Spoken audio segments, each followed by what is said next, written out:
देखिए गाइस, मैं राजेंद्र आप सभी को आज कक्षा 10 भौतिक विज्ञान में रेखीय आवर्धन की परिभाषा और रेखीय आवर्धन के सूत्र का निगमन बताएंगे। तो सबसे पहले देखेंगे आज रेखीय आवर्धन का सूत्र। रेखीय आवर्धन की परिभाषा पहले पढ़ेंगे हम। Linear magnification. तो लाइनियर मैग्नीफिकेशन क्या होता है? रेखीय आवर्धन, इसे हम समझ लेते हैं। गोली दर्पण के मुख्य अक्ष के लंबवत, जो गोली दर्पण होता है चाहे आपका अवतल चाहे उत्तल हो, है ना, तो गोली दर्पण के मुख्य अक्ष के लंबवत नापी गई प्रतिबिंब की लंबाई। जैसे मान लेते हैं ये आपका क्या है, ये आपका एक गोली दर्पण मान लेते हैं, अवतल दर्पण है, इसके मुख्य अक्ष के लंबवत, ये लंबवत ही है, मुख्य अक्ष के लंबवत ये प्रतिबिंब है और ये मुख्य अक्ष के लंबवत क्या है, वस्तु है, ठीक ना। और इनके प्रतिबिंब की लंबाई और वस्तु की लंबाई, मुख्य अक्ष और गोली दर्पण के बारे में ये सभी चीज़ बता दिए हैं। तो देखिए इसमें होता है क्या, गोली दर्पण के मुख्य अक्ष के लंबवत नापी गई प्रतिबिंब की लंबाई और वस्तु की लंबाई के अनुपात को रेखीय आवर्धन कहते हैं। इसे m से प्रदर्शित करते हैं। तो ये जो प्रतिबिंब की लंबाई है और ये वस्तु की जो लंबाई है, इसी को हम क्या कहेंगे, रेखीय आवर्धन। इनका जो अनुपात है उसी क्या कहेंगे, रेखीय आवर्धन। तो देखिए इसमें नोट पॉइंट में लिखा दिए हैं, रेखीय आवर्धन का मात्रक नहीं होता है क्योंकि यह दो लंबाई का अनुपात होता है। रेखीय आवर्धन जो है दो लंबाइयों का क्या होता है, अनुपात होता है, इसलिए इसका कोई मात्रक नहीं है। यह एक भौतिक राशि है, लेकिन जो मात्रा है, इसका जो मात्रक है मात्रकहीन है, ठीक है ना, इसकी कोई मात्रा नहीं होती। अब देखिए रेखीय आवर्धन बराबर फार्मूला होता है प्रतिबिंब की लंबाई बटे वस्तु की लंबाई। देखो यहाँ आपको थोड़ा एक स्टेप और बढ़ा दिए हैं। इसका मतलब ये है कि अगर हम क्या करें, प्रतिबिंब जो आपका ये है, वस्तु की लंबाई को अगर हम h1 मान ले और प्रतिबिंब की लंबाई क्या मान ले, h2 मान ले। वस्तु की लंबाई को h1 और प्रतिबिंब की लंबाई क्या मान ले, h2 मान ले, यही इसमें दिया गया है। तब जो रेखीय आवर्धन होता है m बराबर h2 अपान क्या, h1 लिख दिए हैं। यदि प्रतिबिंब की लंबाई h2 तथा वस्तु की लंबाई h1 हो तो रेखीय आवर्धन बराबर m बराबर h2 अपान क्या, h1 होता है।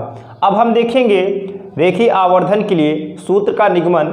इससे पहले इसे आप नोट कर लीजिए वीडियो रोक करके अच्छे से।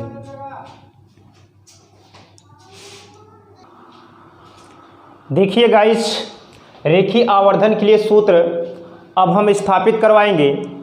अब इसमें आप थोड़ा समझ लीजिए। रेखीय आवर्धन के सूत्र स्थापित करने से पहले हम एक अवतल दर्पण बना लिए।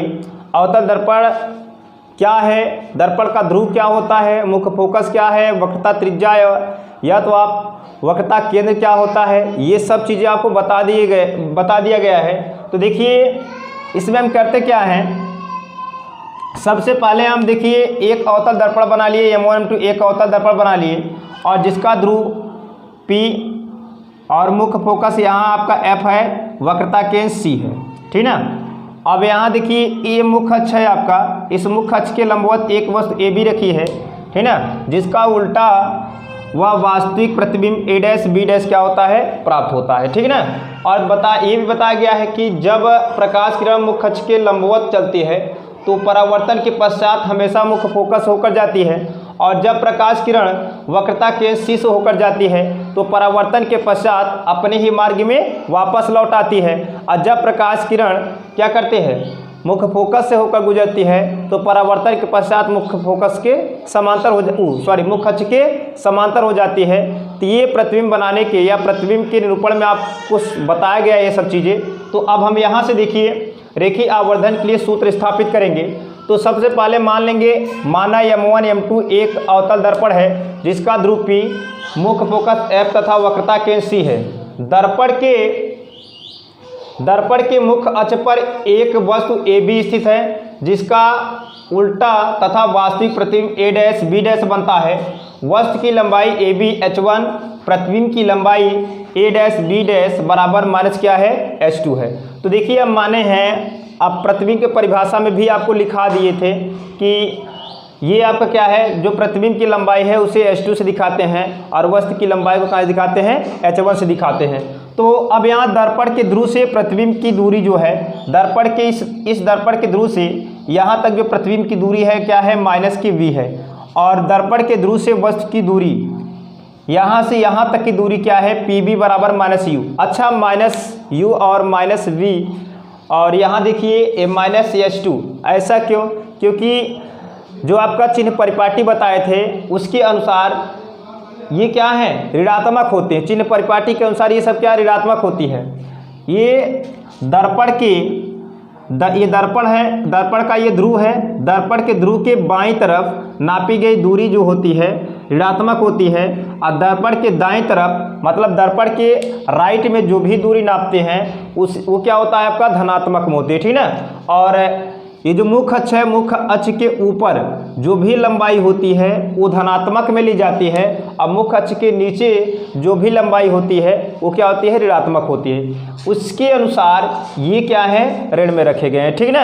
अब ध्यान देना, अब इतना आप नोट कर लीजिए। इसके बाद ठीक ना, इसके बाद और आपको इस सूत्र का निगमन करवाते हैं। देखिए गाइस, अब यहाँ से हम इस सूत्र का पूरा डिटेल आपको बताएंगे। तो यहाँ देखिए ये जो BP है, ये BP जो है अब ये जो दर्पण पर अभिलंब है, ठीक ना, क्योंकि यहाँ से एक प्रकाश किरण हम दर्पण के ध्रुव पर आपतित कर दिए, जो परावर्तन के पश्चात ये बिंदु A डैश से होकर जाती है, ठीक ना। तो ये आपका आपतित हो जाएगा, ये परावर्तित, तो ये आपका क्या हो जाएगा, अभिलंब, है ना, अभिलंब। तो BP जो है यदि BP दर्पण पर क्या हो, अभिलंब हो, तो आपका देखिए यहाँ से कर सकते हो कोण, देखो कोण APB, कोण APB किसके बराबर होगा, कोण BPA डैश के बराबर होगा, क्योंकि ये आपका आपतन कोण हो जाएगा, ये आपतन कोण I, ये परावर्तन कोण क्या है, R हो जाएगा ना। तो कोण APB और कोण देखिए BPA डैश, ये क्या है, परावर्तन कोण के जो परावर्तन के नियम होते हैं, परावर्तन के नियम से क्या है, बराबर है दोनों कोण, क्योंकि आपतन कोण परावर्तन कोण के सदैव क्या होता है, बराबर होता है, ठीक ना। अब देखिए इसके बाद हम देखेंगे कोण दिया है, कोण ABP, कोण ABP और कोण A dash B dash P क्या है, समकोण है। अगर देखें तो ये कोण समकोण है और ये कोण क्या है, समकोण है, ठीक है ना। ये भी मुख्य अक्ष पर लंब है, ये भी मुख्य अक्ष पर लंब है, तो ये क्या है, 90 अंश होगा, तो ये भी कितना होगा, 90 अंश, समकोण है। तो देखिए ये दोनों त्रिभुज जो हैं, त्रिभुज ABP और त्रिभुज A dash B dash P क्या हो जाएंगे, समकोणिक त्रिभुज हो जाएंगे। तो समकोणिक त्रिभुज जो होते हैं, समकोणिक त्रिभुज की संगत भुजाएं अनुपातिक होती है। समकोणिक त्रिभुज या समरोध त्रिभुज की संगत भुजाएं क्या होती हैं, अनुपातिक होती हैं। तो आप देख लीजिए, अब करेंगे क्या हम, अब यहाँ देखो, अगर हम रेखीय आवर्धन के परिभाषा के अनुसार चले तो पहले प्रतिबिंब की लंबाई बटे वस्तु की लंबाई होती है। तो हम क्या करेंगे, उसकी परिभाषा के अनुसार चले तो आप कर सकते हैं A डैश B डैश बटे AB बराबर, क्योंकि ये भुजा इस भुजा के संगत है, तो ये भुजा बटे ये भुजा आसानी से आप कर सकते हैं, ठीक ना, बराबर। अब यहाँ देखें तो BP, देखो जो PB डैश है, ये PB डैश है, PB के क्या है, संगत है, तो लिख सकते हैं PB डैश बटे क्या, PB, है ना, इतना लिख सकते हैं। अब आप ध्यान ये देना है आपको, हम इसके पहले लिखवाए थे कि A डैश B डैश की जो लंबाई होती है क्या, माइनस के H2, और AB की लंबाई, इस AB की लंबाई क्या है आपका H1 है, बराबर। अब PB डैश का अगर देखें तो PB डैश अभी इसके मतलब कि आपको लिखा है, इससे पहले लिखवाए हैं, P से जो B डैश की दूरी होती है वो होती है आपका माइनस की V, और P से B तक की जो दूरी होती है वो होती है माइनस की U। अब इससे आपका कैंसिल कर देंगे तो माइनस H2 अपान क्या, H1 बराबर, ठीक ना, V अपान क्या, U। अब क्या करना है हमें, अब देखिए ये हो जाएगा H2 बटे कितना, H1 बराबर माइनस के V अपान क्या, U। तो देखिए यहाँ थोड़ा सा हम लिखेंगे रेखीय आवर्धन की परिभाषा से, रेखीय आवर्धन की परिभाषा क्या होती है, प्रतिबिंब की लंबाई बटे वस्तु की लंबाई को हम क्या कहते हैं, रेखीय आवर्धन कहते हैं, ठीक ना। और इसे स्मॉल m से डिनोट करते हैं ना, तो इसके स्थान पर हम लिख देंगे स्मॉल m बराबर माइनस वी अपान क्या यू। तो यही रेखीय आवर्धन के लिए सूत्र का निगमन होता है, m बराबर माइनस वी अपान यू।